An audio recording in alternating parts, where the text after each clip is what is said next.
السلام علیکم ورحمۃ اللہ وبرکاتہ، نحمده ونصلی علی رسولہ الکریم، اما بعد فاعوذ باللہ من الشیطان الرجیم، بسم اللہ الرحمن الرحیم، رب اشرح لی صدری ویسر لی امری واحلل عقدۃ من لسانی یفقہوا قولی۔ لو أنزلنا هذا القرآن على جبل لرأيته خاشعا متصدعا من خشية الله وتلك الأمثال نضربها للناس لعلهم يتفكرون۔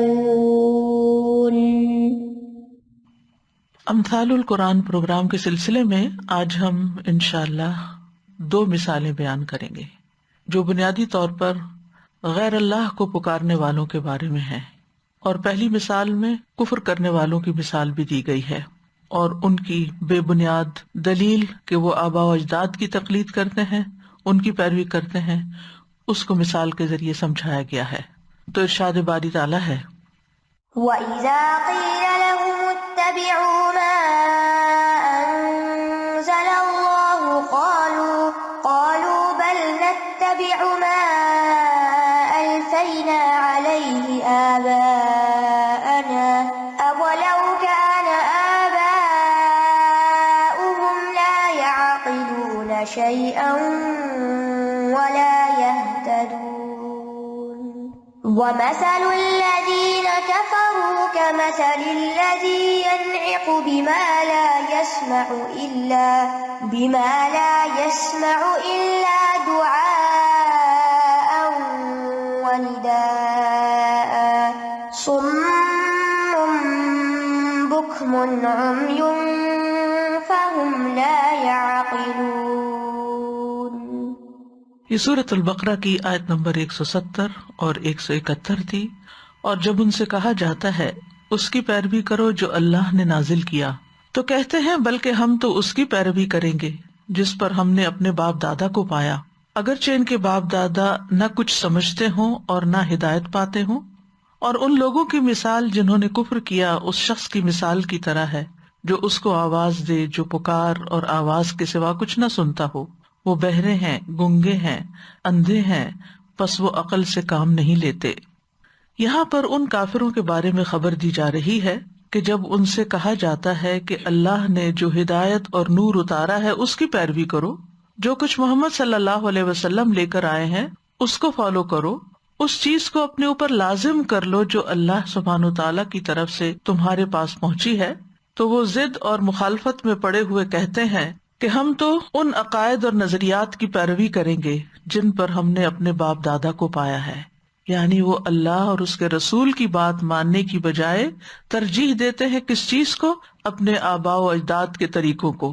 تو اللہ سبحانہ وتعالیٰ نے ان کی اس منطق کا انکار کیا، ان کی اس دلیل کا رد کیا، جس میں حیرت بھی ہے اور تعجب بھی ہے کہ کیا وہ اپنے آباء و اجداد کی پیروی کریں گے اگرچہ ان کے آباء و اجداد ہدایت اور نور میں سے کسی چیز کی کوئی سمجھ نہ رکھتے ہوں اور اس حق کی طرف ہدایت نہ پاتے ہوں جس حق پر اللہ راضی ہوتا ہے؟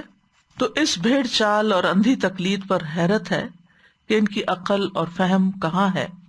اس کے بعد اللہ سبحانہ وتعالیٰ نے ان کی اس روگردانی اور گمراہی کی مثال بیان فرمائی کہ جو لوگ اپنے طریقوں پہ اڑے ہوئے ہیں اور ہدایت کی پیروی سے انکار کرتے ہیں تو ان کا حال کیا ہے۔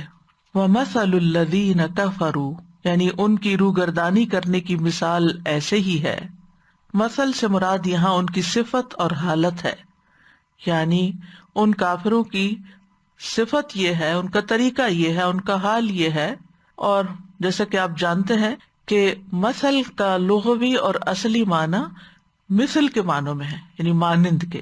مثل اور نظیر اس کو کہتے ہیں جو کسی دوسری چیز کی طرح ہوتی ہے، اور مثال کو بطور استعارہ، بطور صفت یا بطور حالت یا بطور قصہ بیان کیا جاتا ہے، یعنی ان کی حالت کو ایک قصے کی شکل میں بیان کیا جا رہا ہے۔ پہلی آیت میں ان کی جو حالت بیان کی گئی ہے یا جو ان کا خیال اور نظریہ بیان کیا گیا ہے اس کا اب یہاں قصہ بیان کیا جا رہا ہے کہ اس کی حقیقت کیا ہے. وَمَثَلُ الَّذِينَ كَفَرُوا، اور ان لوگوں کی مثال جنہوں نے کفر کیا. اور کفر کا معنی ہوتا ہے کسی چیز کو چھپانا، یعنی حق کو چھپایا، اللہ سبحانہ تعالیٰ کی وحدانیت سے انکار کیا، کیونکہ سب سے بڑی سچائی اس کائنات کی اللہ تعالیٰ کا وجود ہے اور اللہ سبحانہ تعالیٰ کا ایک ہونا ہے. اور سب سے بڑا کفر اس کے وجود کا انکار یا پھر اس کی ہستی کے انکار کے علاوہ اس کی طرف سے آئے ہوئے پیغام یا توحید کی دعوت کا انکار ہے جو پیغمبر لے کر آئے. تو جو لوگ اس حال میں ہیں ان کا حال کیا ہے؟ کمثلی، مانند مثال، الذی، اس شخص کے ہے، ینعق، جو پکارتا ہے. ینعق کا لفظ نعیق سے ہے. نعیق کہتے ہیں چیخ کو. کہا جاتا ہے نعق الراعی بالغنم، چرواہے نے بکریوں کو اونچی آواز سے بلایا، چیخ کر بلایا، ڈانٹا، کیونکہ وہ اتنے آرام سے سننے والی نہیں ہوتی، لہٰذا جب چرواہا انہیں بلاتا ہے تو خوب شور کرتا ہے. اگر عملی زندگی میں جا کر کبھی دیکھنے کا اتفاق نہیں ہوا، آپ یوٹیوب پر دیکھیں کہ چرواہے کس طرح کی آوازیں لگا رہے ہوتے ہیں، تو وہ بہت زوردار قسم کی آواز ہوتی ہے، ایک طرح سے ڈانٹ کی آواز ہوتی ہے، اور اس میں تھوڑا بہت فرق ہوتا ہے. کوئی آواز ان کو ہانکنے کی ہوتی ہے اور کوئی ان کو واپس لانے کی ہوتی ہے. تو یہاں پر فرمایا ینعق بما لا یسمع، ان کو پکارتے ہیں جو سنتے نہیں ہیں، الا دعاء و نداء، مگر پکارنا اور آواز دینا. اب یہ کون ہے جن کو وہ پکارتے ہیں؟ اس کا ایک معنی تو یہی بتایا گیا کہ اگر راعی سے مراد چرواہا لیا جائے تو پھر چرواہا کس کو پکارتا ہے، کس کو آواز دیتا ہے؟ مویشیوں کو، بکریوں کو، اونٹوں کو، بھیڑوں کو. تو ان لوگوں کی مثال اس انسان جیسی ہے جو جانوروں کو بلاتا ہے تو وہ اس کی آواز کو صرف ایک پکار کی طرح سمجھتے ہیں. ان کو یہ سمجھ نہیں آتا کہ وہ کہہ کیا رہا ہے، بس جانوروں کو ایک آواز ہی آتی ہے جو وہ سمجھتے نہیں ہے، اس کے معنی نہیں سمجھتے، اس کے الفاظ نہیں سمجھتے، صرف وہ ایک آواز کے طور پر اس کو لیتے ہیں اور جس طرف کو آواز جاری ہوتی ہے اس کے پیچھے چل رہے ہوتے ہیں. یہاں پر دو لفظ استعمال ہوئے ہیں، دعا اور ندا. ان دونوں میں کیا فرق ہے؟ ایک قول ہے کہ دعا کا لفظ قریب کے شخص کو آواز دینے کے لیے ہوتا ہے اور ندا کا لفظ دور کے لیے بولا جاتا ہے، ایک قریب اور ایک بعید. اسی طرح دعا اور ندا دو الگ الگ آوازیں ہوتی ہیں. دعا ایسا پکارنا ہے جس کے ذریعے بکریوں کو مخاطب کیا جاتا ہے جو کہ ڈانٹنے پر دلالت کرتا ہے، ڈانٹ ہے. یہ اس وقت ہوتی ہے جب چرواہا ان کو ڈانٹتا ہے، یعنی اس کانٹیکسٹ میں خاص طور پہ. اور ندا کا مطلب ہے ان پہ اس طرح آواز بلند کرنا کہ وہ اپنی چراگاہ کی طرف اکٹھی ہو جائیں، وہ جو پھیلی ہوئی تھی، باہر نکلی ہوئی تھی، ادھر ادھر گھوم رہی تھی، وہ واپس آ جائیں. آپ کو معلوم ہے کہ چرواہے صبح کے وقت بکریوں کو لے کے نکلتے ہیں، تو جب لے کے نکلتے ہیں تو ایک آواز سے نکلتے ہیں، اور جب شام کو واپس لا کے ان کو اکٹھا کرتے ہیں تو ایک طرح سے. جیسے آپ دیکھیں کبھی آپ نے مرغیاں پالی ہوں تو آپ کو معلوم ہوگا کہ مرغیوں کو بلانے کی ایک مخصوص آواز ہوتی، بلی کو بلانے کی ایک آواز ہوتی ہے. تو اسی طرح جانوروں کو پکارنے کی، جیسے جو لوگ کتا پالتے ہیں تو اس میں آپ دیکھیں کہ وہ بعض اوقات ان کا نام لیتے ہیں یا بعض اوقات مخصوص قسم کی آوازیں بناتے ہیں، تو جس کے ذریعے وہ اس آواز کو بس فالو کرتے ہیں کہ ایک اس طرح کی آواز آ رہی جس کے بعد ہمیں یہ کرنا ہے. اسی طرح کہا گیا کہ دعا مخصوص آواز ہے اور ندا عام آواز ہے، یعنی جب کسی مخصوص چیز کو اس کے نام کے ساتھ پکارا جاتا ہے تو اسے دعا کہتے ہیں، یعنی نام کے ساتھ جیسے پکارا جاتا ہے، جیسے ہم اللہ تعالیٰ سے دعا مانگتے ہیں یا اللہ کہہ کے. اور ندا عام آواز ہوتی ہے جس میں ہم باتیں کرتے ہیں، اللہ تعالیٰ ایسا ہو گیا، ویسا ہو گیا، مناجات جیسے ہوتی ہے. تو یہاں اس کانٹیکس میں انسان بعض اوقات مویشیوں کے نام رکھ لیتا اور ان کو نام لے کے پکارتا ہے، تو جب وہ ان کا خاص نام لے کے پکارتا ہے تو اس کی طرف متوجہ ہو جاتے ہیں، بھاگے چلے آتے ہیں. جیسے ابراہیم علیہ السلام نے پرندوں کو اپنے سے مانوس کیا تھا، پھر ان کو ذبح کر کے 4 پہاڑوں پہ رکھا، پھر ان کو اپنی طرف بلایا تو وہ دوڑتے ہوئے آ گئے. جبکہ ندا تمام مویشیوں کے لیے ہوتی ہے مجموعی طور پر، اس کے ساتھ کسی ایک جانور کو دوسرے سے خاص نہیں کیا جاتا. تو یہاں یہ بتایا جا رہا ہے کہ یہ کافر اس لحاظ سے انہی جانوروں کی طرح ہی ہیں کہ یہ اپنے آبا کی اس حالت کی جس گمراہی پر وہ تھے بلا سوچے سمجھے پیروی کر رہے ہیں، یعنی ان کی طرف دوڑے چلے جا رہے ہیں جس پر وہ تھے، ان کی آواز پہ لبیک کہہ رہے ہیں، بجائے رسول صلی اللہ علیہ وسلم کی آواز پر لبیک کہنے کے انہوں نے کیا کیا، اپنے ماں باپ اور اپنے بڑوں یا اپنے لیڈرز جن کی بھی یہ پیروی کرتے ہیں، جس طرف وہ بلاتے ہیں اس طرف چل پڑتے ہیں، اور ان کو نبی صلی اللہ علیہ وسلم کی یا دین کی یا حق کی بات سمجھ نہیں آتی، بلکہ آباء و اجداد کی پیروی کر رہے ہیں، یعنی وہ سمجھتے نہیں، دونوں آوازوں میں ڈفرینشیٹ نہیں کر سکتے کہ کیا صحیح ہے کیا نہیں، بس آنکھیں بند کر کے جس کے وہ عادی ہو چکے اسی پہ چلتے چلے جا رہے ہیں، جیسے بکریاں عادی ہو جاتی ہیں نا، تو ایسے یہ بھی عادی ہو گئے ہیں اور اسی کے مطابق چل رہے ہیں، ان کو جو صحیح بات ہے اس کی سمجھ نہیں آتی، وائس کنڈیشننگ ہو گئی، یعنی مخصوص آوازیں ہوتی ہیں نا، اس کے بعد انسان مخصوص طریقے سے ریئیکٹ کرتا ہے، مثلاً گاڑی کے ہارن کی آواز ہوتی ہے تو اس کا ایک خاص مطلب ہوتا ہے، گھر کی بیل بجی ہے تو اس کا ایک خاص مطلب، اس وقت ہم سوچتے تھوڑی ہیں، ہم بیل بجتی ہے تو آنکھیں بند کر کے اس کی طرف چل پڑتے ہیں۔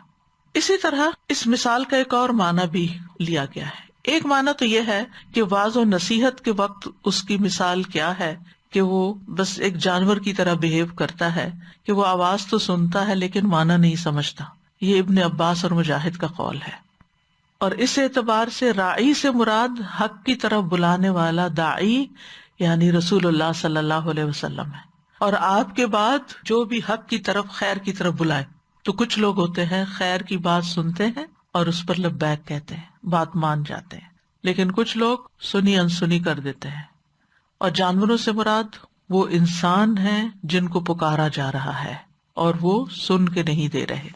اس مثال کا ایک اور معنی بھی لیا گیا، اور وہ کیا ہے کہ کافر کی مثال جو اپنے معبودوں کو پکارتا ہے، وَمَثَلُ الَّذِينَ كَفَرُوا بِمَا لَا يَسْمَعُونَ، تو یہاں ماں کون ہے؟ معبود، اصنام، بت، جن کی وہ اللہ کے سوا عبادت کرتا ہے، تو اس پکارنے میں اس کی مثال ایسے ہے جیسا کہ جانوروں کا چرواہا ہو جو جانوروں کی آواز تو سنتا ہے لیکن ان کی بات نہیں سمجھتا، تو یہ بت بھی ان کی بات سمجھتے کچھ نہیں۔ مثلاً کوئی شخص مرے ہوئے لوگوں کو قبر میں پکارتا ہے تو وہ کیا سنتے ہیں؟ یعنی وہ تو کچھ نہیں سمجھتے، ان تک تو آواز بھی نہیں جاتی۔ پھر اسی طرح اگر پتھروں کے بتوں کے سامنے جا کر یا لکڑی کے بت کے سامنے جا کر کچھ پکارتے ہیں تو وہ ان کا بما لا یسمع، یعنی ان کو پکار رہے ہیں جو سنتے نہیں ہیں، جیسے قرآن مجید میں آتا ہے نا کہ ان تدعوہم لا یسمعوا دعاءکم ولو سمعوا ما استجابوا لکم وَيَوْمَ الْقِيَامَةِ يَكْفُرُونَ بِشِرْكِكُمْ وَلَا يُنَبِّئُكَ مِثْلُ خَبِيرٍ، اگر تم انہیں پکارو تو وہ تمہاری پکار نہیں سنیں گے، اور اگر وہ سن لیں تو تمہاری درخواست قبول نہیں کریں گے، اور قیامت کے دن تمہارے شرک کا انکار کر دیں گے، اور آپ کو ایک پوری خبر رکھنے والے کی طرح کوئی خبر نہیں دے گا، یعنی اللہ کا بتانا ہی اصل بتانا ہے اور سچی بات وہی ہے۔ سم بکم عمیٌ، سم اسم کی جمع ہے، عرب کے لوگ ایسے شخص کو سم کہتے تھے جو سنتا تھا لیکن اس میں عقل نہیں، گویا کہ وہ بہرا ہے، اور بکمن گنگا ہے، یعنی جو خیر کی بات نہ کرے چاہے وہ اس کی زبان ہو، بولتا ہو، اور امیون عامہ کی جمع ہے جو ہدایت سے اندھا ہو، ہدایت کو نہ دیکھتا ہو، ویسے بے شک دنیا کی چیزیں دیکھتا بھی ہو۔ تو ایسے لوگ جو کانوں سے بات سنتے ہیں لیکن کچھ سمجھتے نہیں، یہ سمن بکمن، اور حق کی بات بولتے نہیں، حق ان کو نظر نہیں آتا کائنات کے اندر، دلائل کے اندر، فہم لا یعقلون، تو وہ عقل سے کام نہیں لیتے، عقل استعمال نہیں کرتے، بات کو سمجھتے نہیں ہیں، یعنی بہرے، گنگے اور اندھے ہونے کی وجہ سے وہ ایسی عقل نہیں رکھتے جو خیر و بھلائی والی ہو۔ یہاں یاد رکھیے کہ ان کے ویسے کان سنتے ہیں، آنکھیں دیکھتی ہیں، لیکن جو بات انہیں سن کر سمجھنی چاہیے وہ نہیں سمجھتے۔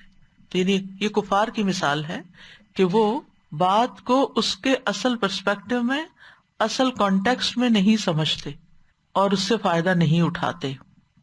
چونکہ وہ اپنی عقل سے فائدہ نہیں اٹھاتے تو اللہ تعالیٰ نے ان کی عقل کی ہی نفی کر دی، یعنی جب کوئی کسی چیز سے وہ کام نہیں لیتا جس کے لیے وہ بنی ہو تو وہ کیا ہے؟ بیکار ہے، گویا کہ وہ ہے ہی نہیں۔ مثلاً اگر کوئی شخص مالدار ہے لیکن وہ اپنا مال خرچ ہی نہیں کرتا، تو اس کے لیے مال کا ہونا یا نہ ہونا کیا ہے؟ یعنی سوچئے نا تھوڑی دیر کے لیے، یعنی اگر کسی شخص نے ایک خزانہ بنا کے رکھا ہوا ہے اور وہ سب پڑا ہی پڑا ہے، نہ اس کو خرچ کرتا ہے، نہ اس کی زکوٰۃ دیتا ہے، نہ کسی پہ صدقہ کرتا ہے، تو پھر کیا ہے؟ گویا وہ اس کے لیے ایگزسٹ ہی نہیں کرتا۔ اسی طرح اللہ سبحانہ وتعالیٰ نے ہمیں یہ کان، آنکھ، دل، دماغ اس لیے دیے تھے کہ سب سے پہلے تو ہم ان کے ذریعے اس کو پہچانیں، اس کے کلام کو سمجھیں، اس کی ہدایت کو دیکھیں، اس کی نشانیوں کو دیکھیں۔ اصل میں عقل کا تعلق صرف دماغ سے نہیں ہوتا، عقل کا تعلق دل سے ہوتا ہے، تو دل کے اندر انہی راستوں سے معلومات جاتی ہیں جہاں سے پھر وہ سوچتا سمجھتا ہے اور اس کے مطابق کام کرتا ہے۔ یہ حواس جو ہیں عقل اور شعور اور کسی چیز کو معلوم کرنے کا ذریعہ ہے، تو وہ استعمال ہی نہیں ہو رہے۔ تو بات یہ ہے کہ کفار ہوں یا منافقین، دونوں ہی صم بکم عمیون ہیں۔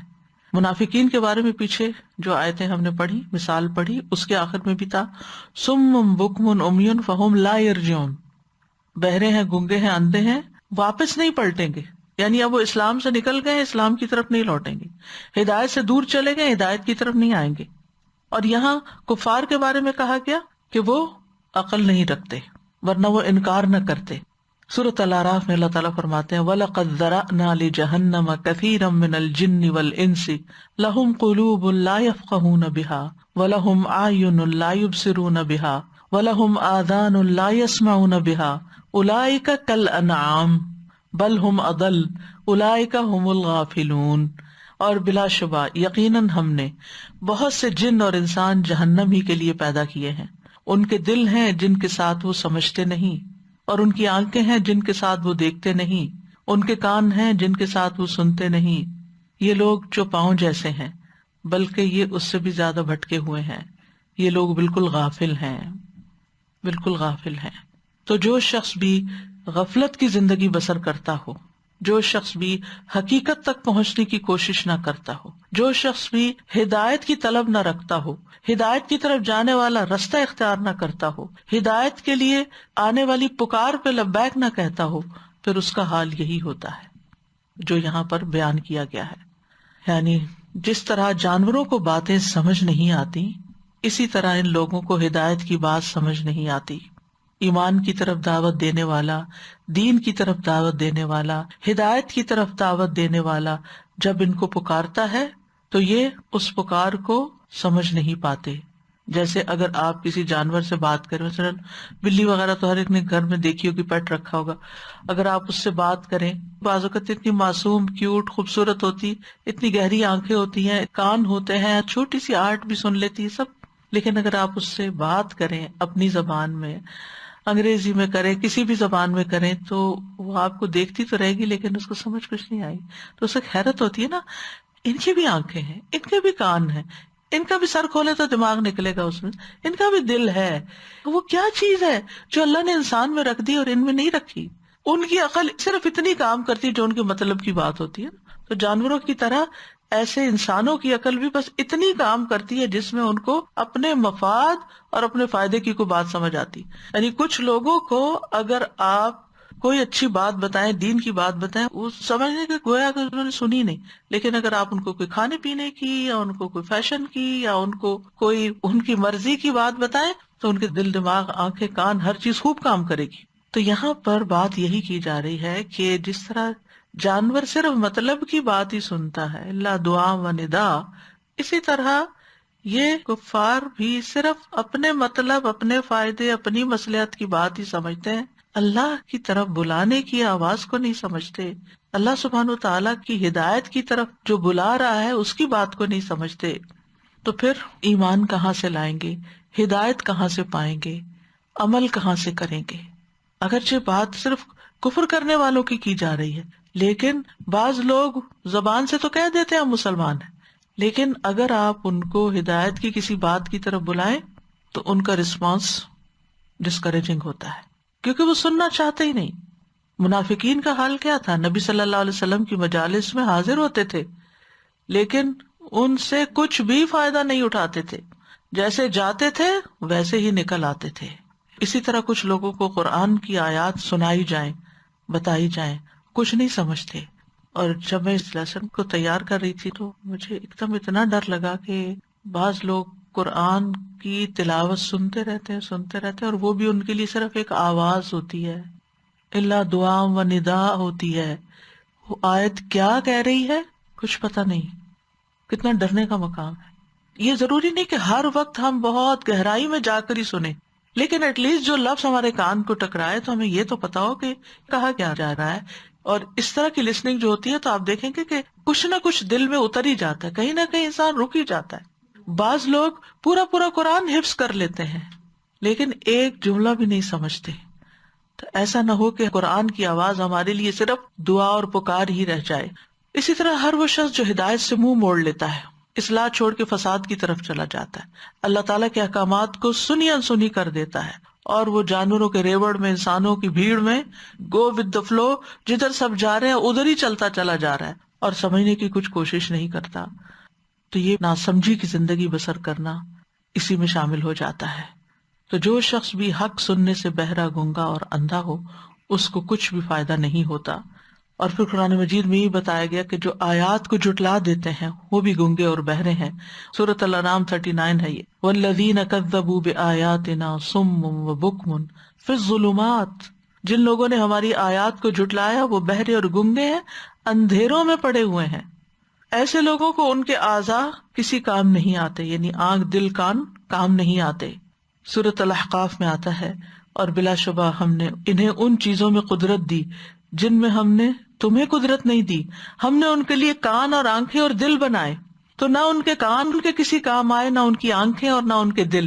حالانکہ دنیاوی اعتبار سے وَلَقَدْ مَكَّنَّاهُمْ فِي مَا إِن مَّكَّنَّاكُمْ فِيهِ، یعنی ہم نے انہیں دنیا میں ایسا بسایا تھا کہ تمہیں ویسا نہیں بسایا. ان کے پاس وہ کچھ تھا دنیاوی ترقی کے اعتبار سے جو تمہارے پاس نہیں ہے، اور ہم نے ان کو کان، آنکھیں، دل دیے مگر انہوں نے فائدہ نہیں اٹھایا. بھئی اتنا کچھ تو کر لیا، اتنی ترقی کر لی تو فائدہ کیسے نہیں اٹھایا؟ اللہ سبحانہ وتعالیٰ فرماتے ہیں ان کے دل اور آنکھیں، کان کام ہی نہیں آئے. کیوں؟ اذ کانوا یجحدون بآیات اللہ، جب وہ اللہ کی آیات کا انکار کرتے تھے. وحاق بہم ما کانوا بہ یستہزئون، اور انہیں اسی چیز نے گھیر لیا جس کا وہ مذاق اڑاتے تھے. تو بعض اوقات انسان حق کا مذاق اڑاتا ہے، دین والوں کا مذاق اڑاتا ہے، اللہ تعالیٰ کے حکم پہ چلنے والوں کا مذاق اڑاتا ہے، اور وہ سمجھتا ہے کہ وہ بہت ذہین ہے، زیادہ عقل مند ہے، زیادہ دنیا کے بارے میں جانتا ہے، ہائیلی ایجوکیٹڈ ہے، اس لیے اس کو ضرورت نہیں ہے 14 سال پرانی باتیں پڑھنے سننے کی. لیکن پھر الٹیمیٹلی انجام تو خسارہ ہے. اولئک ھم الخاسرون. پیدا اللہ نے کیا، جانا اس کی طرف ہے. اگر اسی کی اطاعت اور عبادت نہیں کی تو کیا لے کے ساتھ گئے؟ پھر ہمارے آنکھیں، کان، دل یہ کس کام آئے اگر ان سے ہم نے اپنے رب کو نہیں پہچانا اور اپنے رب کی بات کو نہیں سمجھا اور اس کے مطابق عمل نہیں کیا؟ تو یاد رکھیے ایسے اندھے بہرے ہدایت کی طرف نہیں آ سکتے. اللہ تعالیٰ فرماتے ہیں افانت تسمع الصم او تہدی العمی ومن کان فی ضلال مبین. پھر کیا آپ بہروں کو سنائیں گے یا اندھوں کو راہ دکھائیں گے، اور ان کو جو صاف گمراہی میں پڑے ہوئے ہیں. سورۃ یونس میں آتا ہے وَمِنْهُمْ مَن يَنظُرُ إِلَيْكَ أَفَأَنْتَ تَهْدِي الْعُمْيَ وَلَوْ كَانُوا لَا يُبْصِرُونَ. اور ان میں سے کچھ وہ ہیں جو آپ کی طرف دیکھتے ہیں، تو کیا آپ اندھوں کو راستہ دکھائیں گے اگرچہ وہ نہ دیکھتے ہوں. سورۃ روم میں آتا ہے وَمَا أَنْتَ بِهَادِ الْعُمْيِ عَنْ ضَلَالَتِهِمْ إِن تُسْمِعُ إِلَّا مَن يُؤْمِنُ بِآيَاتِنَا فَهُمْ مُسْلِمُونَ. اور نہ آپ کبھی اندھوں کو ان کی گمراہی سے راہ پہ لانے والے ہیں، آپ نہیں سناتے مگر انہی کو جو ہماری آیات پر ایمان لاتے ہیں، پھر وہ فرما بردار ہیں. فہم مسلمون. یاد رکھیے صرف سن کے انٹلیکچولی سمجھ لینا کافی نہیں ہوتا جب تک کہ پھر ان کے آگے سر نہ جھکا دیا جائے کہ اللہ کا حکم ہے، لبیک، اب میرا طرز زندگی اسی کے مطابق ہوگا. اور جہاں تک اس مثال کا دوسرا معنی ہے، یعنی غیر اللہ کو پکارنا ایسے جیسے جانوروں کو پکارنا، یا بتوں کو پکارنا ایسے جیسے ناسمجھ جانوروں کو پکارنا جو بات سمجھتے نہیں، تو یہ بت بھی اور غیر اللہ جن سے وہ دعائیں مانگتے ہیں وہ کچھ بھی نہیں سمجھتے. تو یہاں ایک دوسرا معنی بھی اس آیت کا اہل علم نے بیان کیا ہے کہ یہ کافروں کی اس وقت کی حالت ہے جب وہ بتوں کو اپنی ضروریات کے لیے پکارتے ہیں جن کی وہ عبادت کرتے ہیں، جبکہ وہ اپنے معبودوں کو پکارتے ہیں اور ان سے دعائیں مانگتے ہیں. تو ان بتوں کی مثال ایسے ہی ہوتی ہے جیسے وہ پکارنے والا ایسے جانوروں کو پکارتا ہے جو نہ سنتے ہیں نہ سمجھتے ہیں. تو بتوں کو جانوروں سے تشبیہ دی گئی، یہ دوسرا معنی ہے یہاں. یعنی ان کی دعائیں بیکار ہیں۔ اب سوال یہ پیدا ہوتا ہے کہ ایسے بہت سے لوگ ہوتے ہیں جو غیر اللہ کو پکار رہے ہوتے ہیں، اور بعض اوقات وہاں جا کر ان کی دعائیں قبول بھی ہو جاتی ہیں۔ تو یہ کیسے ہوتا ہے، یہ کیوں ہوتا ہے؟ یعنی بعض لوگ مسجد نہیں جائیں گے، کعبہ نہیں جائیں گے، اللہ کو اس طرح نہیں پکاریں گے، بلکہ جا کے قبر والے کو پکاریں گے، یا غوث یا فلان جیسے نام رکھے ہوئے لوگوں نے غیر اللہ کے۔ یہ ہمارے کلچر کے اندر ہے، جبکہ مشرکین مکہ تو وہ یا حبل یا لات یا منات ان کو پکارتے تھے، تو وہ تو پتھروں کے صنم تھے۔ تو مجھے تو ایسے لگتا پتھر کے صنم کو پکارنا ایسے جیسے دیوار کے ساتھ کوئی کھڑا ہو کے کہے اے دیوار میرا یہ کام کر دو، تو دیوار کیا کرے گی؟ یہ اتنی موٹی سی بات ہے نا، یعنی عقل میں آتی ہے نا، ایسے کہ اگر میں اپنے بچے کو بلانے کے بجائے کہ ادھر آؤ پانی لے کر آؤ، میں کہوں دیوار تم ادھر آؤ میرا یہ کام کرو، تو دیوار نے کیا کرنا ہے؟ لیکن وہ لوگ جو غیر اللہ کو پکارتے ہیں تو کبھی ان کی پکار سنی جاتی ہے، تو یہ دراصل ان کے لیے بطور ابتلا ہے، امتحان ہے، آزمائش ہے، یعنی ان کی رسی دراز کر دی گئی کہ تھوڑا اور آگے نکل جائیں غلط کاموں میں۔ دوسری بات یہ کہ یہ ان کے مقدر میں ہوتی ہے وہ چیز، یعنی اگر وہ نہ بھی مانگتے تو وہ چیز ان کو مل جاتی۔ ہر چیز کا ایک وقت ہوتا ہے، تو انہوں نے اللہ سے مانگنے کے بجائے، یعنی اللہ سبحانہ تعالیٰ نے ہماری ضروریات تو پوری کرنی ہے، وہ کرتا ہے، بہت سی چیزیں ہم نے مانگی نہیں پھر بھی اس نے ہمیں دی۔ حیرت ہوتی ہے نا بعض اوقات کہ ہم نے سوچا ہی ہوتا ہے، ابھی مانگا نہیں ہوتا اور وہ کام ہو جاتا ہے۔ ہمیں سے ہر ایک کے ساتھ ایسے ایکسپیرینس ہوتے ہیں، ہر دل میں خیال آتا ہے اور اچانک وہ چیز سامنے آ جاتی ہے، تو یہ اللہ کی عنایت ہوتی ہے۔ بعض اوقات ہم مانگتے ہیں تو دعا پوری ہو جاتی، بعض اوقات ہم مانگتے بھی نہیں، خیال بھی نہیں کرتے اور پھر بھی وہ کام ہو جاتا ہے۔ تو یہ اللہ تعالیٰ نے ہم سے جو مانگنے کا کہا نا کہ مجھ سے مانگو، وقال ربکم ادعونی استجب لکم، یہ دراصل اللہ سبحانہ تعالیٰ کے ساتھ ایک تعلق کا خوبصورت انداز ہے کہ ہم اس کے ساتھ کنیکٹڈ رہیں، کیونکہ جو دینے والا ہوتا ہے نا وہ محسن ہوتا ہے۔ تو جب ہم مانگتے ہیں اور وہ دیتا، ہماری دعا قبول ہوتی ہے، تو پھر ہمارے دل میں اس کی محبت اور عظمت اور بڑھتی ہے، ہمیں اس کی پریزنس کا یقین ہوتا ہے کہ وہ ہے۔ تو بہرحال پہلا معنی کیا ہے اس میں؟ الذی ینعق سے مراد انبیاء ہیں، اور دوسرا الذی ینعق سے مراد کافر ہیں۔ انبیاء کے مقابلے میں جن کو پکارا جا رہا ہے وہ کفار ہیں، اور دوسرے کفار جن کو پکارتے ہیں اس کے مقابل بت ہیں، اور یہ دونوں معنی ہی درست ہیں، یعنی دونوں معنوں کا احتمال پایا جاتا ہے۔ یعنی اصول اور قاعدے کی بات یہ ہے کہ جب کسی آیت میں دو معنی پائے جاتے ہوں اور ایک دوسرے سے کنٹراڈکٹ نہ کرتے ہوں تو دونوں معنی ہی لیے جا سکتے ہیں، یہ وسعت ہوتی ہے اس کلام کی، ٹھیک ہے؟ اور اس طرح کی آپ کو بہت سی مثالیں ملیں گی۔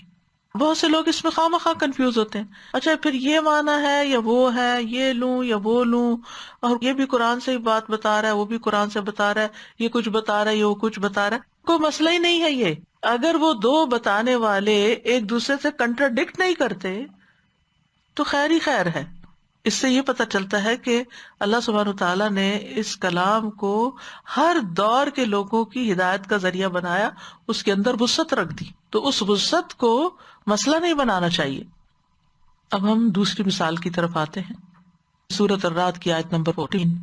له دعوة الحق والذين يدعون من دونه لا يستجيبون لهم بشيء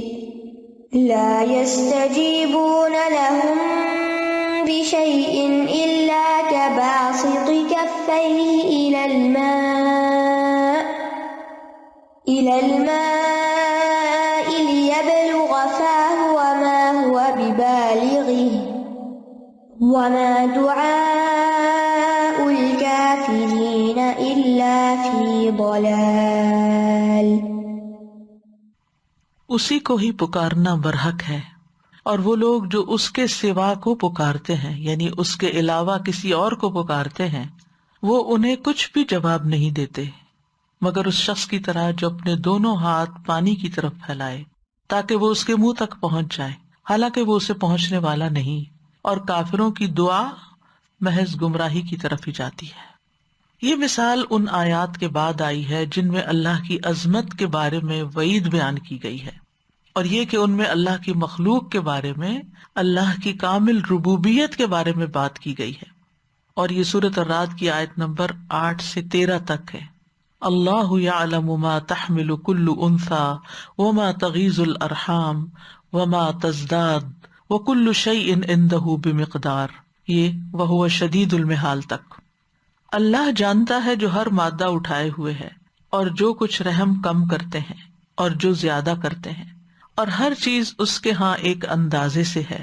وہ غیب اور حاضر کو جاننے والا ہے، بہت بڑا، نہایت بلند ہے۔ برابر ہے تم میں سے جو بات چھپا کر کرے اور جو اسے بلند آواز سے کرے، اور وہ جو رات کو بالکل چھپا ہوا ہے اور جو دن کو ظاہر پھرنے والا ہے۔ اس کے لیے اس کے آگے اور اس کے پیچھے یکے بعد دیگرے کئی آنے والے پہرے دار ہیں جو اللہ کے حکم سے اس کی حفاظت کرتے ہیں۔ بے شک اللہ نہیں بدلتا جو کسی قوم میں ہے، یہاں تک کہ وہ اسے بدلیں جو ان کے دلوں میں ہے، اور جب اللہ کسی قوم کے ساتھ برائی کا ارادہ کر لے تو اسے ہٹانے کی کوئی صورت نہیں، اور اس کے علاوہ ان کا کوئی مددگار ہی نہیں۔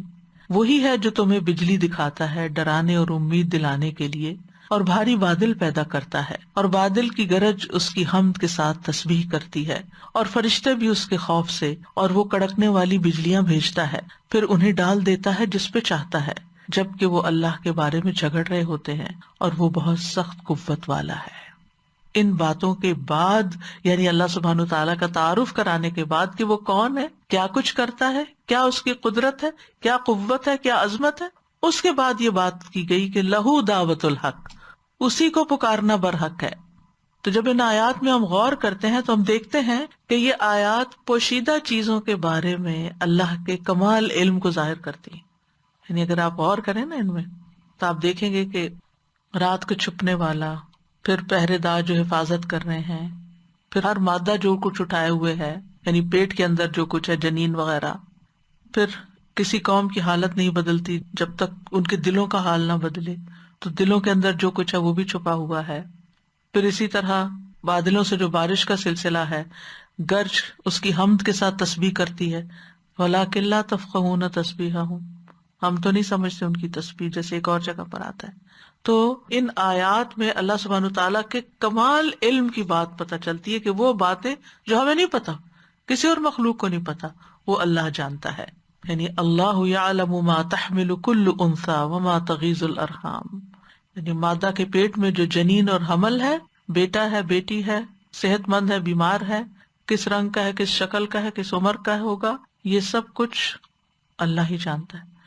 کب وہ گرو کرتا ہے، کب اس کی گروتھ رک جاتی ہے، یہ بھی اللہ ہی کو پتا ہے۔ اس کو اندر ہی اندر کیا بیماری لگ جاتی ہے، کیوں لگ جاتی ہے، اللہ ہی کو پتا۔ کہ بعض اوقات ڈاکٹر سے پوچھتے بھی ہیں تو کہتے ہیں ہمیں اس کی ریزن نہیں پتا کہ کیوں ایسا ہو گیا۔ پھر آپ دیکھیے عالم الغیب والشہادۃ الکبیر المتعال، یعنی غیب اور حاضر کا جاننے والا ہے، بہت بڑا، بہت بلند ہے۔ سواء منکم من اسر القول ومن جہر بہ، اللہ کے لیے برابر ہے جو بات چھپا کے کرے اور جو ظاہر کر کے کرے، جو رازداری سے بات کرتے ہیں، جو بلند آواز سے بول کے کرتے ہیں، جو رات کے اندھیرے میں گناہ چھپاتے ہیں اور جو دن کی واضح روشنی میں گناہ کرتے ہیں، اللہ سب کچھ جانتا ہے۔ لہو معقبات من بین یدیہ ومن خلفہ، اللہ تعالیٰ نے انسان کے اوپر فرشتے مقرر کر رکھے ہیں، حالانکہ وہ خود بھی جانتا ہے کہ انسان کیا کرتا ہے۔ هو الذی یریکم البرق خوفا وطمعا، وہی تمہیں دکھاتا ہے بجلیاں خوف اور طمع کی حالت میں، یعنی لوگوں کو اس میں امید بھی ہوتی ہے کہ بارش برسے گی، یعنی یہ اللہ کی قدرت کے ساتھ یہ سارا کام ہوتا ہے۔ پھر اللہ کی قدرت کے ساتھ یہ بادل پانی سے لدے ہوئے ہوتے ہیں اور پھر بارش برساتے ہیں۔ وَيُسَبِّحُ الرَّعْدُ بِحَمْدِهِ وَالْمَلَائِكَةُ مِنْ خِيفَتِهِ وَيُرْسِلُ الصَّوَاعِقَ، یعنی رعد کی تسبیح کرنا اور فرشتوں کی تسبیح کرنا، اور پھر صواعق کا بھیجنا یعنی کڑاکوں کا بھیجنا۔ وَهُمْ يُجَادِلُونَ فِي اللَّهِ وَهُوَ شَدِيدُ الْمِحَالِ، سبحان اللہ، اللہ سبحانہ تعالیٰ کی یہ ساری قدرتیں اور لوگ اللہ ہی کے بارے میں جھگڑ رہے ہیں جس نے یہ سب کچھ بنایا۔ تو ان تمہیدی آیات کے بعد پھر توحید الوہیت کا ذکر ہے اگلی آیت میں، اور توحید ربوبیت کا بھی ذکر ہے کہ کس طرح اللہ سبحانہ تعالیٰ ان ساری نشانیوں کو دکھا کر، سمجھا کر، پھر اس کے بعد فرماتے ہیں لہو دعوت الحق، اسی کو پکارنا برحق ہے۔ لہو میں جو لام ہے یہ استحقاق کا ہے، یعنی اللہ ہی کا حق ہے۔ ہو کی ضمیر اللہ کی طرف جاتی ہے۔ ایک معنی یہ کیا گیا ہے کہ صرف اللہ کی عبادت کرنا، کیونکہ یاد رکھیے پکار میں، دعا میں عبادت بھی ہوتی ہے. ایک دعائے عبادت ہوتی ہے، ایک دعائے مسئلہ ہوتی ہے. یعنی ایک اللہ کو پکارنا عبادت ہوتا ہے اور ایک اپنا سوال پیش کرنا ہوتا ہے. یعنی اللہ ہی کو پکارنا، دعا کرنا، اس کی عبادت کرنا، بس یہی حق ہے. دوسرا معنی یہ کیا گیا کہ اللہ تعالیٰ بندوں کو حق کی طرف پکارتا ہے. یعنی اللہ تعالیٰ بندوں کو حق کی پکار کی طرف بلاتا ہے، یعنی لا الہ الا اللہ کی پکار. تو گویا اللہ تعالیٰ ہی اس بات کا مستحق ہے کہ اس کو پکارا جائے، اس سے ڈرا جائے، اسی سے امیدیں باندھی جائیں، اس سے محبت کی جائے، اس کی طرف رغبت رکھی جائے، اسی سے خوف کھایا جائے، اس کی طرف ہر مشکل میں رجوع کیا جائے، اسی پہ توکل کیا جائے. کیوں؟ کیونکہ اس کا الہ ہونا برحق ہے، یعنی وہی اصل الہ ہے. اس لیے سب کچھ اسی کے ساتھ وابستہ کرو، کسی اور کے ساتھ یہ سب کچھ نہیں ہو سکتا. پھر آپ دیکھیے کہ یہاں پر آیت کے شروع میں لہو آیا ہے، جار مجرور، اور اس کو مبتدا پہ مقدم کیا گیا ہے. مبتدا کیا ہے؟ دعوت الحق. ہونا تو یہ چاہیے تھا دعوت الحق لہو، لیکن لہو دعوت الحق یہ تخصیص کا فائدہ دیتا ہے. جب جار مجرور پہلے آ جاتا ہے تو مخصوص ہو جاتی ہے بات، یعنی صرف اللہ ہی کو پکارنا برحق ہے، کسی اور کو پکارنا درست نہیں.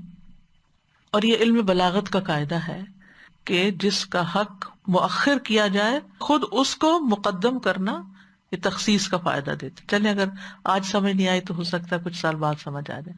والذین یدعون من دونہ لا یستجیبون لہم بشیء، اور وہ لوگ جو اس کے سوا کو پکارتے ہیں وہ انہیں کچھ بھی جواب نہیں دیتے. والذین یدعون، یہاں یدعون میں واؤ کی جو ضمیر ہے مشرکین کی طرف لوٹتی، من دونہ اس کے سوا ہا ضمیر جو ہے یہ اللہ تعالیٰ کی طرف لوٹتی ہے. لا یستجیبون یعنی نہیں وہ جواب دیتے، اس میں ضمیر جو ہے واؤ کی یہ بتوں کی طرف لوٹتی. ٹھیک ہے، یعنی یدعون من دونہ لا یستجیبون، پکارتے ہیں مشرک اور نہیں جواب دیتے ان کے معبود. اللہ سبحانہ تعالیٰ نے بتوں کے بارے میں ذوی العقول کی ضمیر کے ساتھ اظہار خیال کیا ہے، کیونکہ مشرکین ان کو ایسا ہی سمجھتے ہیں کہ بڑے عقل والے ہیں. لیکن اللہ تعالیٰ فرماتے ہیں انہی کے زبان سے کہ یعنی وہ جو ذوی العقول کے ساتھ معاملہ کرتے ہیں وہ پتھروں کے ساتھ معاملہ کر رہے ہیں. تو یہ کیوں ایسا کیا گیا ہے کہ جیسا کسی کا کلیم ہے اسی کی زبان میں اس کو جواب دیا جا رہا ہے، یعنی اسی کے انداز میں اس کو بات سمجھائی جا رہی ہے. لا یستجیبون میں آپ دیکھیے یہ لا جو ہے نا نفی مستغرق ہے، جیسے لام مستغرق کا ہوتا ہے نا، الحمد میں لام استغراق کا ہے. اتنا تو سنا ہوگا آپ نے، الحمد. استغراق غرق سے آپ اندازہ کر سکتے ہیں سب کچھ شامل ہے. لا یستجیبون بالکل بھی وہ نہیں جواب دیتے، نہ وہ دنیا میں کوئی خیر پہنچا سکتے ہیں نہ وہ آخرت میں کوئی خیر پہنچا سکتے ہیں. یعنی اللہ تعالیٰ نے تاکید کے ساتھ اس بات کی نفی کر دی کہ اس کے علاوہ کوئی دوسرا پکار کا جواب نہیں دے سکتا، اور مشرکین کے معبودوں سے اس کی نفی کر دی گئی. خواہ وہ کسی بھی چیز کی پکار ہو، چھوٹی ہو بڑی ہو، وہ کچھ بھی جواب نہیں دے سکتے، کچھ بھی فائدہ نہیں پہنچا سکتے، ذرے برابر بھی. تو ان کا حال کیسے ہے اس کو اب مثال سے سمجھا گیا. الا کباسط کفیہ، ہاں اتنا فائدہ ہوگا جیسے کوئی، الا استثناء کا ہے نا، جیسے کوئی پھیلائے ہوئے ہو، کفیہ اپنے دونوں ہاتھ، الی الماء پانی کی طرف، لیبلغ فاہ تاکہ وہ اس کے منہ کو پہنچ جائے، وما هو ببالغ ایسے پانی اس تک نہیں پہنچنے والا. ٹھیک ہے، یعنی وہ شخص جس کے ہاتھ دور ہونے کی بنا پر پانی تک نہیں پہنچ سکتے، وہ شخص پانی نہیں پی سکتا، اس کی پیاس نہیں بجھ سکتی کیونکہ اس کی پہنچ نہیں ہے وہاں تک. تو جن کو یہ پکار رہے ہیں ان تک ان کی پہنچ ہی نہیں ہے. پہنچ کیا، یہ پکارتے بھی رہے تو ان تک پہنچتی ہی نہیں بات، وہاں سے کچھ فیض حاصل ہونے والا نہیں ہے ان کو. تو لیبلغ ہاتھ کیوں پھیلا رہا ہے؟ تاکہ وہ پہنچے، فاہ اپنے منہ تک پانی لے جائے، کیونکہ پیاسا ہے، ضرورت مند ہے، اور شدید پیاس میں انسان کیا چاہتا ہے کہ اس کو پانی مل جائے، لیکن پانی اس کو نہیں مل سکتا. اسی طرح جو لوگ خود ساختہ معبودوں کو پکارتے ہیں، یہ معبود بھی ان کو کوئی جواب نہیں دے سکتے، ان کی حاجت کے شدید ترین اوقات میں کوئی فائدہ نہیں پہنچا سکتے، کیونکہ وہ خود اس کے محتاج ہیں. جن کو پکار رہے ہیں وہ تو خود محتاج ہیں، اور وہ زمین و آسمان میں ذرہ برابر کسی چیز کے مالک ہی نہیں، ان کے پاس کوئی صلاحیت ہی نہیں، کوئی ایبلٹی ہی نہیں. تو یہاں بنیادی طور پر غیر اللہ کو پکارنے والوں کو تنبیہ کی گئی ہے کہ تمہاری یہ کوششیں، تمہاری یہ محنت بالکل عکارت ہے، تمہیں اس طریقے سے کچھ بھی حاصل ہونے والا نہیں۔ حضرت علی بن ابی طالب کہتے ہیں کہ اس کی مثال اس شخص کی طرح ہے جو اپنے ہاتھ سے کنویں کے کنارے سے پانی لینا چاہے، یعنی کنویں کے کنارے کھڑا ہے اور منڈیر تک اس کا ہاتھ بس جاتا ہے، اور وہ پانی کو کہتا ہے کہ تم آ جاؤ میرے پاس، ہاتھ اس کی طرف پھیلا کے، لیکن وہ اپنے ہاتھ سے کبھی پانی حاصل نہیں کر سکتا، اور اگر پانی اس کے ہاتھ پہ آ بھی جائے تو اس کے ہاتھ سے اٹھ کے اس کے منہ تک بھی نہیں پہنچ سکتا، اس سے پہلے وہ گر جائے گا۔ اول تو یہ کہ کنویں کا پانی یا دریا کا پانی یا کسی بھی جگہ کا پانی اس کے ہاتھ تک نہیں پہنچتا، ٹھیک ہے، یعنی اگر وہ صرف ہاتھ پھیلا کے کہے پانی کو کہ پانی آئے تو نہیں ایسا ہوگا۔ مجاہد کہتے ہیں اس کے معنی یہ ہے کہ اپنی زبان سے پانی کو پکارے اور اس کی طرف اشارہ کرے تو اس کے پاس وہ پانی کبھی نہیں آئے گا۔ مطلب یہ ہے کہ جس نے پانی کی طرف اپنے ہاتھ کو پھیلایا تو جس طرح وہ اس پانی سے فائدہ حاصل نہیں کر سکتا جو اس کے منہ تک نہیں پہنچ سکتا، جو کہ پینے کا مقام ہے۔ وما دعاء الکافرین الا فی ضلال، اور کافروں کی دعا محض گمراہی کی طرف ہی جاتی ہے، کیونکہ جن کو وہ اللہ کے سوا پکارتے ہیں وہ باطل ہیں، ان کی عبادت کرنا، ان کو پکارنا، یہ سب بھی غلط ہے۔ تو جب طریقہ ہی غلط ہو، کام ہی غلط ہو، تو نتیجہ کیا ہوتا ہے؟ صحیح، مثلا آپ کو ایگزام میں ایک سوال پوچھا گیا، آپ نے سارا جواب ہی غلط لکھا، تو آپ کا نتیجہ کیا ہوگا؟ صفر، آپ کو کچھ حاصل نہیں ہوگا۔ عبادت صرف اللہ کا حق ہے، اس لیے جو عبادت کے طریقے کا کوئی بھی کام کرتا ہے، چاہے نماز ہو، روزہ ہو، حج ہو، زکوٰۃ ہو، خیرات ہو، کچھ بھی ہو، اگر وہ غیر اللہ کے لیے کر رہا ہے نا، اس کو کچھ بھی فائدہ پہنچنے والا نہیں۔ اور غیر اللہ کے لیے کرنے میں شرک خفی بھی آ جاتا ہے، دکھاوا بھی آ جاتا ہے، یعنی اگر کوئی شخص اللہ کے سوا کسی اور کو خوش کرنے کے لیے، کسی اور کو دکھانے کے لیے کوئی کام کر رہا ہو تو اس کام کا اس کو کوئی فائدہ پہنچنے والا نہیں ہے، قیامت کے دن الٹا اس کے خلاف بات جائے گی۔ تو یہاں پر بنیادی طور پر تو مشرکین کا حال بیان کیا گیا ہے کہ وہ ضرورت مند ہیں لیکن اپنی ضرورت پوری کرنے کے لیے ایسی جگہ جا رہے ہیں جہاں سے ان کی ضرورت پوری نہیں ہو سکتی۔ دیکھیں نا، ہاتھ پھیلانے کی مثال آخر کیوں دی گئی؟ کوئی اور بھی دی جاتے۔ ان کے آگے ہاتھ پھیلا رہے ہیں، ان سے مرادیں مانگ رہے ہیں جو ان کے ہاتھ میں کچھ ڈالنے والے ہی نہیں، ڈال سکتے ہی نہیں، کوئی خیر ان تک واپس آنے والی ہی نہیں، چاہے وہ کتنا بھی پکارتے رہیں، 1000 دفعہ بھی پکارے، اس پکار کا کوئی فائدہ نہیں۔ وما ہوا ببالغی، اس کو کچھ بھی نہیں ملنے والا۔ اور پانی جو ہے وہ اللہ تعالیٰ کی مخلوقات میں سے ایک مخلوق ہے، اور یہ ممکن نہیں کہ پانی انسان کی بات سن کر، چاہے وہ کتنی تعریف، پانی تم کتنے اچھے، کتنے ٹھنڈے ہو، کتنے مزے کے ہو، آؤ میرے منہ تک پہنچ جاؤ، بولے بولے بولے، تو کیسے ہو سکتا ہے کہ وہ اچھل کے اس کے منہ تک آ جائے؟ کنویں پہ کھڑے ہو کے آپ کنویں کے اندر کتنی باتیں کریں پانی سے، آپ کی ساری باتیں کہاں لوٹ آئیں گی؟ ایکو واپس آپ کے کانوں تک لوٹ آئیں گی۔ پانی کو کچھ اثر ہونے والا نہیں ہے، وہ آپ کو کچھ بھی نہیں دینے والا، کوئی فائدہ پہنچانے والا نہیں۔ تو یہی مثال ان لوگوں کے اوپر چشمہ ہوتی ہے جو غیر اللہ کی عبادت کرتے ہیں یا ان سے دعائیں کرتے ہیں اور ان سے اپنی مرادیں مانگتے ہیں اور ان کے نام کی نظر و نیاز چڑھاتے ہیں اور ان کو خوش کرنے میں لگے رہتے ہیں، ان کو خوش کرنے کے لیے اپنا مال لٹاتے ہیں، چڑھاوے چڑھاتے ہیں، لیکن یہ ساری کوششیں بیکار کی کوششیں ہیں کیونکہ وہاں سے ان کو کچھ ملنے والا نہیں ہے۔ تو بنیادی طور پر جو مثال ہے اس کی غرض و غایت یہ ہے کہ غیر اللہ کو پکارنا باطل ہے، سراسر گمراہی ہے، اس سے پکارنے والے کو کوئی فائدہ نہیں پہنچے گا، ان کی پکار کی قبولیت ممکن نہیں۔ جیسے اللہ تعالیٰ فرماتے ہیں نا، ان الذین کذبوا بآیاتنا واستکبروا عنها لا تفتح لهم ابواب السماء ولا يدخلون الجنة حتى يلج الجمل في سم الخياط، بے شک جن لوگوں نے ہماری آیات کو جھٹلایا اور انہیں قبول کرنے سے تکبر کیا، ان کے لیے نہ آسمان کے دروازے کھولے جائیں گے اور نہ وہ جنت میں داخل ہوں گے یہاں تک کہ اونٹ سوئی کے ناکے میں داخل ہو جائے۔ تو بہرحال دونوں مثالوں سے جو فوائد حاصل ہوتے ہیں یا جو بات سمجھ میں آتی ہے وہ یہ ہے کہ دعا ایک عبادت ہے اور دعا میں شرک اکبر ہے، صرف اللہ ہی کو پکارنا برحق ہے، کیونکہ وقال ربکم ادعونی استجب لکم، تمہارا رب کہتا ہے مجھے پکارو، میں تمہاری دعا قبول کروں گا. اور اسی طرح وَإِذَا سَأَلَكَ عِبَادِي أَنِّي فَإِنِّي قَرِيبٌ، اللہ کے قریب ہوتے ہوئے پھر کسی اور کے پاس کیوں جاتے ہو؟ اجیب دعوت الداعی اذا دعان، یقین دلائے میں تمہاری دعا سنتا ہوں جب بھی تم مجھے پکارتے ہو. فَلْيَسْتَجِيبُوا لِي وَلْيُؤْمِنُوا بِي. اتنی کھلی کھلی آیات کے بعد کوئی گنجائش نہیں رہ جاتی کہ پھر کوئی انسان اللہ کا در چھوڑ کر کسی اور کے در پر جائے اور اس کو پکارے. تو پکارنا اسی کو برحق ہے، یعنی جب اللہ کو پکاریں گے تو اسی میں ہی فائدہ ہوگا. رزق اس سے مانگے، اولاد اس سے مانگے، نجات اس سے مانگے، اور یہ پکارنا سب عبادت ہے.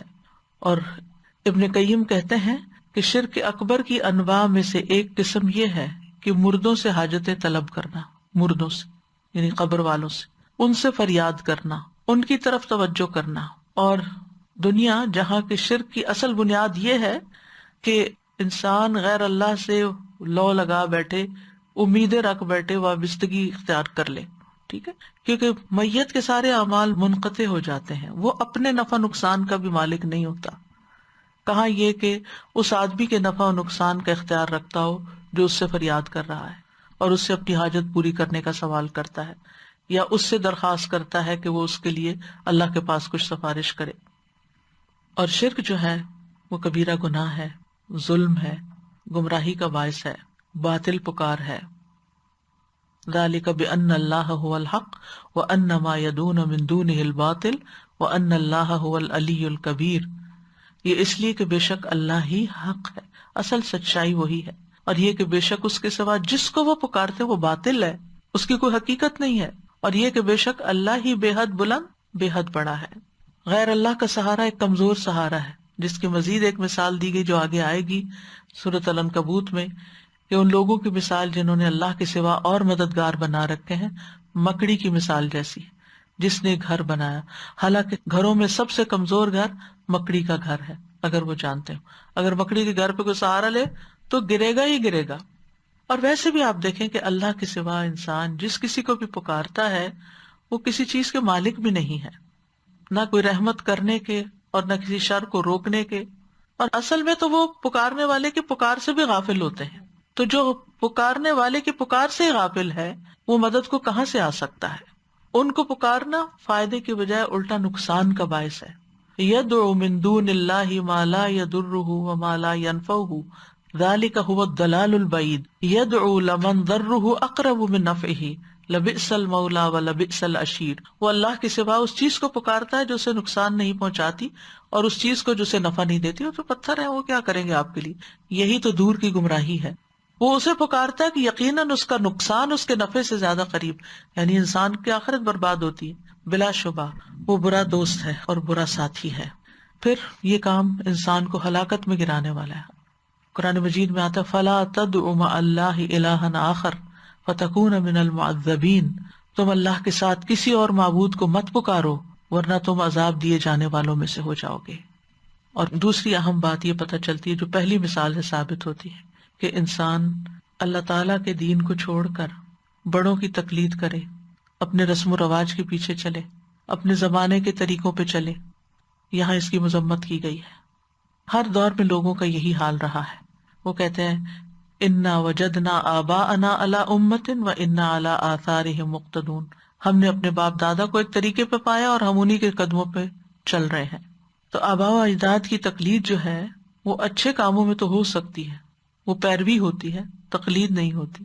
اور ان کی تقلید ان کے غلط عقائد میں یا غلط طریقہ زندگی میں یا اللہ کی نافرمانی کے کاموں میں اس کا کوئی جواز نہیں بنتا. اسی طرح جو لوگ علم اور ہدایت سے خالی ہوں ان کے پیچھے بھی نہیں چلنا چاہیے. ہمیشہ انسان اگر کسی انسان کو رول ماڈل بنائے ہوئے یا کسی کو فالو کر رہا ہے تو دیکھے کہ اس کے پاس کیا علم ہے، کتنا علم ہے اور کس چیز کا علم ہے، اور وہ اس علم پر خود کیا عمل کر رہا ہے. تو کرنے کے کام یہ ہے کہ ہم اپنی دعاؤں میں اخلاص پیدا کریں، صرف اللہ کو پکاریں. اللہ تعالیٰ خود حکم دیتے ہیں کہ اسی کو پکارا جائے، اسی سے مانگا جائے. جب رات کا پہلا تہائی حصہ گزر جاتا ہے تو اللہ تعالیٰ آسمان دنیا پہ نزول فرماتے ہیں اور فرماتے ہیں میں بادشاہ ہوں، میں بادشاہ ہوں، کون ہے جو مجھ سے دعا کرے کہ میں اسے قبول کر لوں، کون ہے جو مجھ سے سوال کرے کہ میں اسے عطا کروں، کون ہے جو مجھ سے بخشش طلب کرے کہ میں اسے بخش دوں. اور یہ طلوع فجر تک ہوتا رہتا ہے. اور آج کل تو ہر کوئی سحری کے لیے اٹھ رہا ہے، تو اس وقت کچھ نہ کچھ دعا ضرور مانگے. بے شک آپ یہ بھی کر سکتے ہیں کہ ہر روز کی ایک مخصوص دعا جو سحری بناتے وقت، کھاتے وقت دل میں اللہ کو پکارتے رہیں. اللہ سبحانہ تعالیٰ نے دعا مانگنے کا بھی حکم دیا ہے اور قبولیت کا بھی وعدہ کیا ہے. اللہ سبحانہ تعالیٰ سے ہی توقع رکھنی چاہیے کہ وہ ساری مشکلات اور مصائب کو دور کر دے گا. نبی صلی اللہ علیہ وسلم نے دین کی دعوت دیتے ہوئے فرمایا تھا کہ میں اس اللہ کی طرف دعوت دیتا ہوں جو ایک ہے. وہ اللہ جب تم پر کوئی مصیبت آتی ہے تم اسے پکارتے ہو تو وہ تمہاری مصیبت دور کر دیتا ہے. جب تم کسی بیابان اور جنگل میں راستہ بھول جاؤ اور اس سے دعا کرو تو وہ تمہیں واپس پہنچا دیتا ہے. جب تم قحط سالی میں مبتلا ہوتے ہو اور اس سے دعا کرتے ہو تو وہ تم پر پیداوار ظاہر کر دیتا ہے. یعنی ہوپ دلائی گئی، یعنی اس اللہ کی طرف اپنی ساری امیدیں اور تمنائیں رکھو. اور وہ مانگنے والوں کو پسند بھی کرتا ہے. جب اس سے ہم دعا کرتے ہیں تو اس کو یہ پسند بھی ہے، اور وہ بندوں کو خالی ہاتھ لوٹانے سے حیا کرتا ہے. وہ بندے کے پھیلے ہوئے ہاتھوں میں خیر ضرور ڈالتا ہے. تو ہمیں اپنی ساری حاجات اللہ کے سامنے رکھنی چاہیے. نبی صلی اللہ علیہ وسلم نے فرمایا جسے شدید حاجت آ پڑے اور اس نے اسے لوگوں پہ پیش کر دیا تو حاجت نہیں دور ہوگی، اور جس نے اسے اللہ پہ پیش کیا تو ان قریب اللہ اسے بے پرواہ کر دے گا. یا تو جلد موت آ جائے گی کہ دنیا کے بکھیڑوں سے جان چھوٹ جائے، یا جلد ہی غنی ہو جائے گا، اس مشکل سے نکل جائے گا. پھر یہ کہ دعا سے زیادہ کوئی چیز اللہ کے ہاں معزز نہیں. نبی صلی اللہ علیہ وسلم نے حضرت ابن عباس کو سکھایا تھا، اے لڑکے میں تجھے چند کلمات سکھا رہا ہوں، اللہ کے احکام کی حفاظت کرو اللہ تمہاری حفاظت کرے گا. اللہ کی حفاظت کرو تم اسے اپنے سامنے پاؤ گے. جب مانگو اسی سے مانگو، جب بھی مدد چاہو اللہ ہی سے چاہو. اور پھر یہ کہ خوشحالی میں بھی مانگنا چاہیے اور تکلیف میں بھی مانگنا چاہیے. اور دعا مانگنے سے کبھی عاجز نہیں آنا چاہیے. رسول اللہ صلی اللہ علیہ وسلم نے فرمایا لوگوں میں سب سے عاجز وہ ہے جو دعا مانگنے سے عاجز ہے. تو اللہ سبحانہ وتعالیٰ ہمیں کبھی بھی دعا مانگنے سے محروم نہ کرے اور ہمیشہ اسی سے مانگتے رہیں، اور کبھی غیر اللہ کا خیال تک دل میں نہ آئے کہ کوئی غائبانہ طور پر ایسی قدرت رکھتا ہے کہ ہماری مشکل دور کر سکتا ہے. ہرگز نہیں. رزق دینے والا بھی وہی ہے، شفا دینے والا بھی وہی ہے، تکلیف دور کرنے والا بھی وہی ہے. اس لیے اسی کی طرف رجوع کرنا چاہیے. یونس علیہ السلام نے مچھلی کے پیٹ میں جو کہ قبر کی طرح ہی ہوتا ہے، اس سے اللہ نے ان کو باہر نکال دیا دعا کی بدولت. لا الہ الا انت سبحانک سبحانک انی کنت من الظالمین حسبی اللہ لا الہ الا ہوا علیہ توکلت وہو رب العرش العظیم. اللہ اللہ ربی لا اشرک بہ شیئا اللہ اللہ ربی لا اشرک بہ شیئا اللہ اللہ ربی لا اشرک بہ شیئا لا الہ الا اللہ العظیم الحلیم لا الہ الا اللہ رب العرش العظیم لا الہ الا اللہ رب السماوات ورب الارض ورب العرش الکریم لا الہ الا اللہ لا الہ الا اللہ لا الہ الا اللہ. نبی صلی اللہ علیہ وسلم نے فرمایا جس نے لا الہ الا اللہ کہا تو ایک دن یہ کلمہ اسے مصائب سے نجات دے گا. اس سے پہلے جو ہو چکا سو ہو چکا. لہٰذا اللہ تعالیٰ سے دعا ہے کہ اللہ تعالیٰ ہمیں مرتے وقت بھی یہ کلمہ نصیب فرمائے لا الہ الا اللہ، اور ہم سچے دل سے خالص کرتے ہوئے اس کو پکارے. لہو دعوت الحق.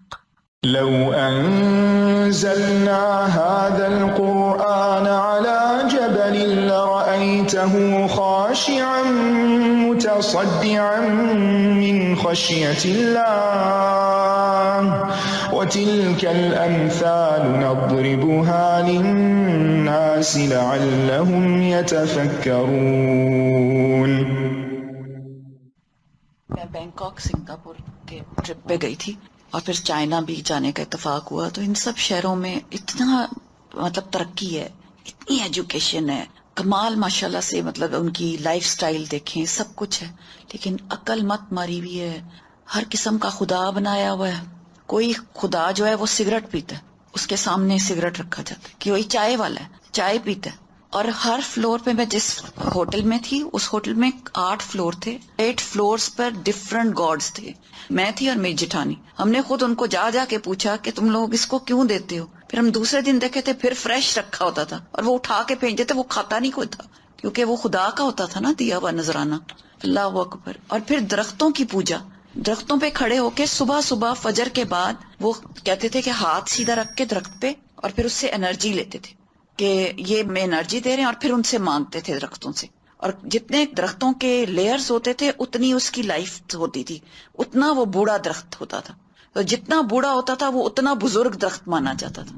اللہ اکبر. اور عقل ماری.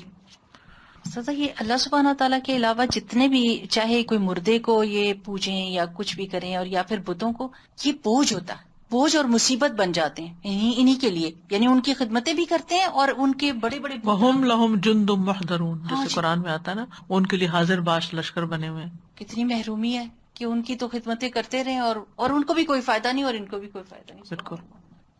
استاذہ جی ایک خیال آ رہا تھا جب آپ نے کہا کہ جیسے غیر اللہ کی جو بھی کوئی پرستش کرتا ہے تو اس کو کوئی فائدہ نہیں ہوتا، اور یعنی نیت کی بات ہو رہی تھی.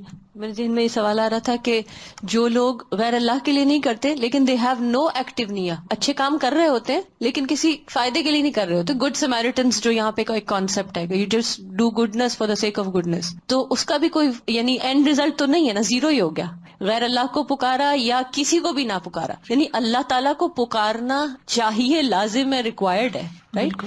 یعنی ایک الحاد ہے، ایک شرک ہے. جی. الحاد یہ ہے کہ آپ اللہ کے وجود کی نفی کر دیں، اور شرک یہ ہے کہ کسی اور کو بھی ساتھ الہ بنا دیں. تو دونوں ہی ہلاکت کا باعث ہے. استغفرک و اتوب الیک جو ہے نا، ہمیں کثرت سے کرنے کی ضرورت ہے، کیونکہ حالات جو ہیں وہ آپ دیکھ رہے ہیں کہ کس رخ پہ جا رہے ہیں. ہم اللہ سبحانہ تعالیٰ سے استغفار کرنے اور اپنے گناہوں کی معافی مانگنے میں سنجیدہ نہیں ہے.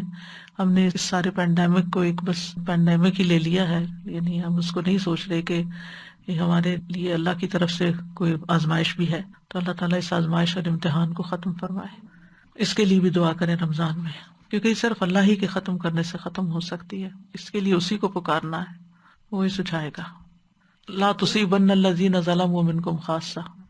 وآخر دعوانا ان الحمد للہ رب العالمین. سبحانک اللہم وبحمدک، اشہد ان لا الہ الا انت، استغفرک واتوب الیک. السلام علیکم ورحمۃ اللہ وبرکاتہ.